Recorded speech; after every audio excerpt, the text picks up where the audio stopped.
शेतकरी बांधवांनो नमस्कार. पुन्हा एकदा डॉक्टर किसानच्या युट्यूब चॅनलला तुमचं स्वागत करत असताना इलोंगेशन व्हरायट्यांमध्ये मण्याचा पॉइंट मिळवताना सेटिंग स्प्रे नंतर आपण कशा पद्धतीने त्या ठिकाणी कॅल्शियम, मॅग्नेशियम आणि मुख्य अन्नद्रव्याचा वापर त्या ठिकाणी केला गेला पाहिजे त्या संदर्भात आजचा व्हिडिओ खूप महत्त्वाचा आहे.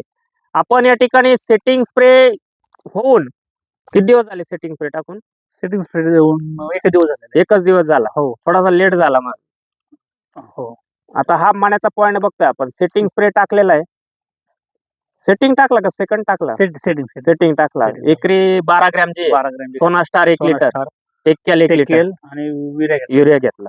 तर गळ वगैरे तर आपल्याला चांगली वाटते, घड असा लुसलुशीत आहे. आपला व्हिडिओचा विषय असा आहे की इलोंगेशन व्हरायट्यांमध्ये मग त्यामध्ये तुमचं SSN असेल, अनुष्का असेल, सुपर असेल, बुलेट असेल, माणिकचमन असेल, या सगळ्या व्हरायट्यांमध्ये प्रामुख्याने मण्याची लांबी आणि जाडी शेवटपर्यंत टिकवण्यासाठी आपल्याला सेटिंग स्प्रे पासून पुढच्या काही दिवसामध्ये दुय्यम आणि मुख्य अन्नद्रव्याचा वापर कसा गेला त्या ठिकाणी केला गेला पाहिजे. जसंही तुम्ही सेटिंग स्प्रे टाकता, सेटिंग स्प्रे नंतर दुसऱ्या दिवशी बागेला भरपूर पाणी द्या. तिथं गवत जर असेल म्हणजे तण वाढलेला असेल, तिथं निंदणी करू शकत नाही, तिथं तुम्ही त्या ठिकाणी तणनाशकचा वापर करू शकता. भरपूर पाणी देऊन घ्या. त्या पाण्यासोबत एकरी 5 ते 8 किलो पर्यंत कॅल्शियम नायट्रेट द्या. आणि युरिया आणि सल्फर प्रति litre 1-1 gram, urea 200 लिटरला 200 gram, sulphur 200 gram, अशा 2 फवारण्या तुम्ही त्या ठिकाणी घ्या. आणि त्याच दरम्यान तुम्ही एखादा कीटकनाशकचा स्प्रे घेत असताना मोवेंटो एनर्जी असेल 200 लिटरला 200 मिली, स्पिंटॉर 50 मिली, असा एक दोघांपैकी एक कीटकनाशकचा स्प्रे करा.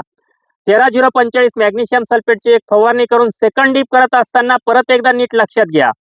मुख्य आणि दुय्यम अन्नद्रव्यांचा वापर. दुय्यम अन्नद्रव्यामधलं मी कॅल्शियम सेटिंग स्प्रे नंतर तुम्हाला सांगितलं.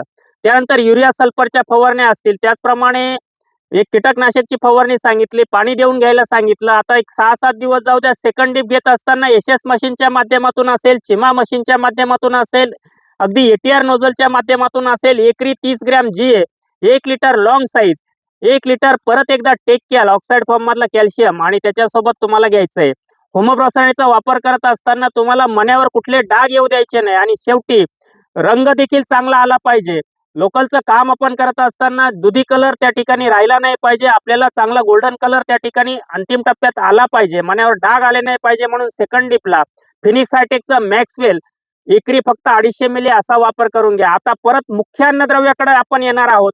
परत एकदा सेकंड डिप नंतर भरपूर पाणी देऊन घ्यायचंय. जमिनीच्या माध्यमातून एकरी 50 किलो 24-24-0 या खताची मात्रा तुम्हाला त्या ठिकाणी ड्रिपच्या माध्यमातून देऊन घ्यायची. आणि त्यानंतर तुम्हाला भुरी रोगाचा प्रादुर्भाव होऊच नाही म्हणून प्रिव्हेंटिव्ह मध्ये 200 लिटरला टोपाज 100 मिली असा स्प्रे करा. एक दिवस गॅप जाऊ द्या. परत एकदा 13-045 मॅग्नेशियम सल्फेट 500 ग्रॅम 200 लिटरला असा एक स्प्रे करा. एक 6, 7, 8, 9 दिवस जाऊ द्या. थर्ड डिपच्या अगोदर त्या ठिकाणी तुम्हाला काय करायचंय, हे जे खाली दिसतंय कडक झालेलं आहे, इथं वरच्यावर तुम्ही फन्नी करून घ्या, रोटरी मारून घ्या. आणि जसाही तुम्ही थर्ड डिप कराल, थर्ड डिपला परत एकदा 30 ग्रॅम जे लॉंग साईज टेक्कॅल जे सांगितलं त्या पद्धतीने तुम्ही वापर करा. आणि थर्ड डीप होईल त्यानंतर परत एक भुरीचा चांगला स्प्रे तुम्ही त्या ठिकाणी करून घ्या. आणि भुरी रोगाचा स्प्रे किंवा स्कोर फॉलिक्युलचा केला तरी चालेल. आणि त्यानंतर तुम्ही पाठ पाणी द्या. पाठ पाणी अगदी भरगच्च पाठ पाणी द्या. 6 ते 7 दिवस तुम्हाला कुठल्या फवारणीची गरज राहणार नाही. पण तिथं तुम्हाला 2 गोष्टी लक्षात घ्यायच्या आहे. भुरी संदर्भामध्ये एक चांगला स्प्रे तुम्ही त्या ठिकाणी देऊन घ्यायचा. आणि पाठ पाणी देताना एकरी 50 किलो डायअमोनियम फॉस्फेट 1846 50 किलो आणि 50 किलो युरिया हे दोन्ही एकत्र करा. 100 किलोचा डोस तुम्ही त्या ठिकाणी द्या. जसाही वापसा येईल त्यावेळेस परत भुरी रोगा संदर्भामध्ये काम करत असताना आणि तिथून इलोंगेशन व्हरायट्यांमध्ये उकड्या आणि बर्निंगची समस्या तुम्हाला येईल. तिथून दर 4-4 दिवसाला एक 5 ते 6 फवारण्या 13-045 मॅग्नेशियम सल्फेटच्या करा. माऊली परत एकदा तुमच्याकडे येतो. तुमचं पूर्ण नाव नाही सांगितलं तुम्ही. माझं नाव लहानू सूर्यबान बोरगुडे, राहणार नाईताळे, रामपूर, तालुका निफाड, जिल्हा नाशिक. आपण डॉक्टर केसानला किती दिवसापासून ओळखता? साधारण मी डॉक्टर केसनला आज 6 वर्षापासून ओळखतो. सुरुवातीला तुम्ही एक साधारणतः टोमॅटो मध्ये मार्गदर्शन घेतलं. हो. नंतर तुमची थॉम्सन असेल, बुलेटचा प्लॉट असेल, अनुष्का असेल, मग काय एकंदरीत काय वाटलं तुम्हाला या वर्षीच्या त्या प्रतिकूल परिस्थितीमध्ये? एकंदरीत काय अनुभव आला डॉक्टर किसानच्या माध्यमातून? आता मागच्या वर्षी माझं पहिलं वर्ष होतं.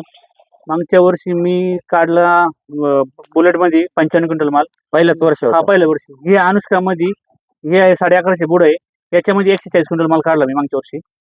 आणि रेट भेटला होता त्याला भेटला 62 रुपये आणि याला भेटला तर 56 रुपये. 56 रुपये. म्हणजे कारण की याचा थोडा पॉईंट कमी मला अनुष्काचा आयडिया नव्हती. बर. पण यावर्षी तुम्ही मला आश्वासन दिलेलं आहे, यावर्षी तुम्हाला मी काकड्या बनवून देणार. काकड्याच बनवून देणार आहे. हो. आताशी सेटिंग स्प्रे झाला, अजून सेकंड डीप बाकी आहे, थर्ड डीप बाकी आहे, अन्नद्रव्य व्यवस्थापन हो बाकी आहे. हो आता तर दिसतंय त्याचं रंगरूप दिसायला लागलं, ते आता डोळ्याला दिसायला लागलं. मण्यात आला आणि पॉईंट दिसायला लागलाय, काकडी हो. दिसायला लागली. सेकंड डीप नंतर तुम्हाला कम्प्लिटली काकडी त्या ठिकाणी दिसेल.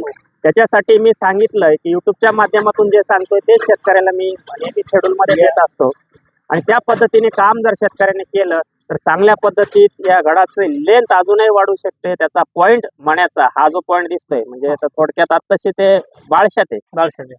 हा पॉईंट दिसतोय, हे दिसतं ना, हा काकडी सारखा बनवायला सेकंड डीप आणि थर्ड डीप पर्यंत आपल्याला थांबावं लागेल. म्हणजे पुढच्या 10-12 दिवसामध्ये काकडी दिसेल.